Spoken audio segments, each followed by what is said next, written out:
Hello, this is the RPG Crawler, and it is time, once again, for another Indie Game Friday, where each week I take a look at a different independent computer role-playing game. This week I'm taking a break from my backlog of commercial titles to look through to take a look at a freely available roguelike. Yes, one of those. There are a dime a dozen, I know. This one, called Zorbus, is under constant development, as most such roguelikes are, but seems stable and relatively feature-complete, so there is that. Zorbus is a classic roguelike, one which has tile graphics and is D20 inspired. That is to say that it has elements that resemble the 3rd edition of D&D while simultaneously being classless and using a different stat system.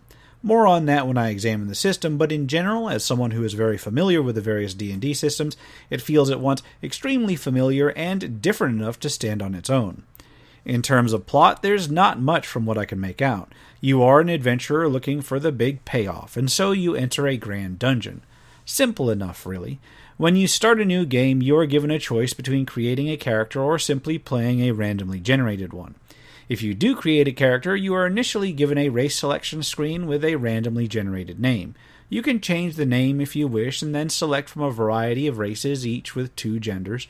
Races include centaurs, dwarves, elves, gnomes, half-orcs, halflings, and humans. Each has its own modifications to ability scores, skills, and may include other intrinsics. You are then presented with an ability score screen. This is where things begin to seem both familiar and different for the D20 veteran. Ability scores use a similar point scale and have similar adjustments to those in classic D20 systems. However, there are only 4 of them, representing a different range than the classic 6. The 4 main abilities are Body, which represents both strength and health, Motion, which represents both agility and quickness, Mind, which represents reasoning and learning, and Spirit, that represents both willpower and charisma. More specifically, Body affects melee damage, health points, and carrying capacity. Motion affects how quickly you can take actions and various skill results, including weapon-to-hit rolls. Mind affects a few skills, but also how many skill and talent points you get overall. Finally, Spirit modifies the character's overall stamina, which is used to fuel both abilities and spells, as well as what price you pay in stores and how many followers you can have. The latter can be kind of important because followers are accrued in various ways throughout the dungeon. You can either take the ability scores using a point-buy system based on the D20 system, or you can randomly generate them with a re-roll button. Skills are then selected, and there's only a few. You get a few skill points, which you can then put into various ranks in each of those skills. Skills include Disable for disabling traps and mechanical devices, Dodge to passively dodge attacks, Magic for casting spells, Melee and Ranged for making the appropriate attack rolls, Search for passively looking for hidden objects, and finally Stealth for performing actions quietly. Skills have a maximum cap based on what their associated ability scores are and may function as prerequisites to both other talents and other items you can find. After skills, you select talents, which are an odd combination of feats and spells from D20. You get a certain number based on your race and mind value, and then you get additional talents on levels designated by your mind value. Higher mind ability means faster progression. These can range from passive talents that simply improve an ability or type of attack, to those which can automatically modify certain actions, to those which are separately activated during gameplay. Activated talents take stamina, which can be either physical or magical in nature, but it's all grouped into one for this game. There are a fair number of talents, but by default you can see only those you meet the prerequisites for. Once you've made a character, you are dumped into the dungeon, equipped with only the bare minimums of a healing potion, a staff, a journal, and a robe. This is unless you pick the Silver Spoon talent, which gives you more. There is a player's handbook available in the first room that will give you more details on what you can do and serve as a general in-character instruction booklet, although the online help is pretty extensive, so you may not even actually use it. The screen layout is simple enough. On the left-hand side, you have a hit point bar and a stamina bar. There's a box that displays any status effects currently active, then a mini-map that can scale based on how much of the level you've actually explored. On the right-hand side of the screen is usually your list of hotkeys. The middle of the screen is dominated by a main view, rendering the world around you in tiles, and under that is your text log, which shows various effects, updates, and information.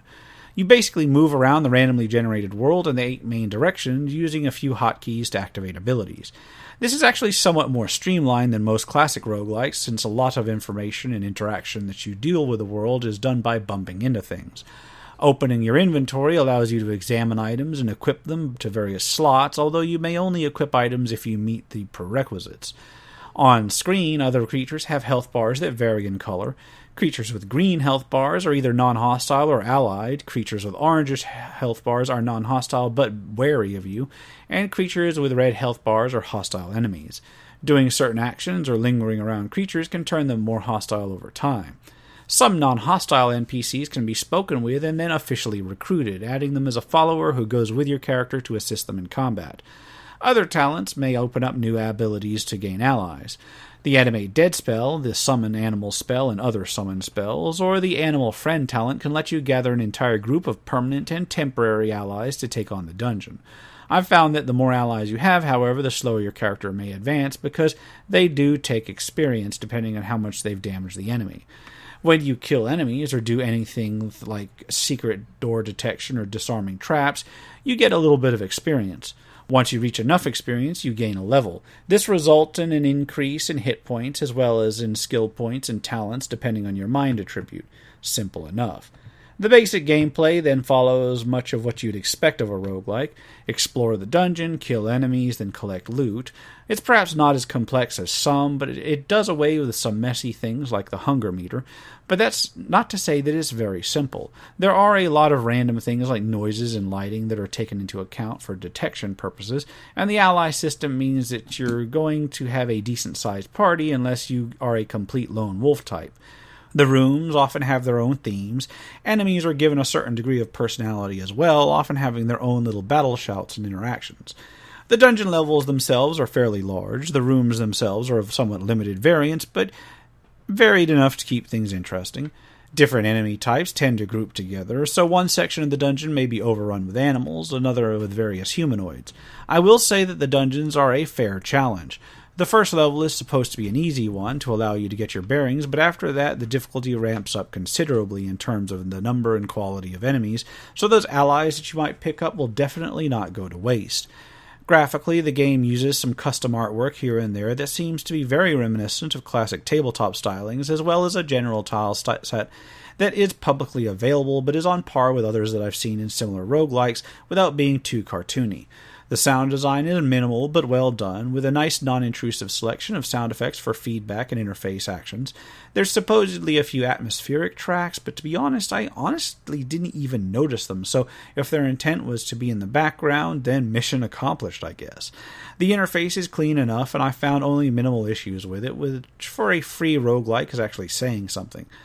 All in all, Zorbus is actually well done enough that with a little bit more polish, I could actually justify paying a couple bucks on the storefront for it.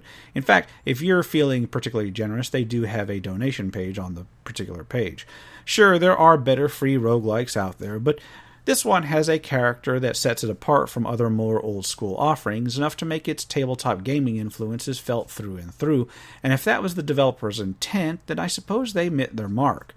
I'll leave a link in the description below to where you can pick it up, but for now this has been the RPG Crawler with Indie Game Friday Zorbus. If you like what you've seen, remember to leave a like, comment if you got any feedback, and subscribe for more RPG content, both tabletop and computer. Until next time, take care and goodbye.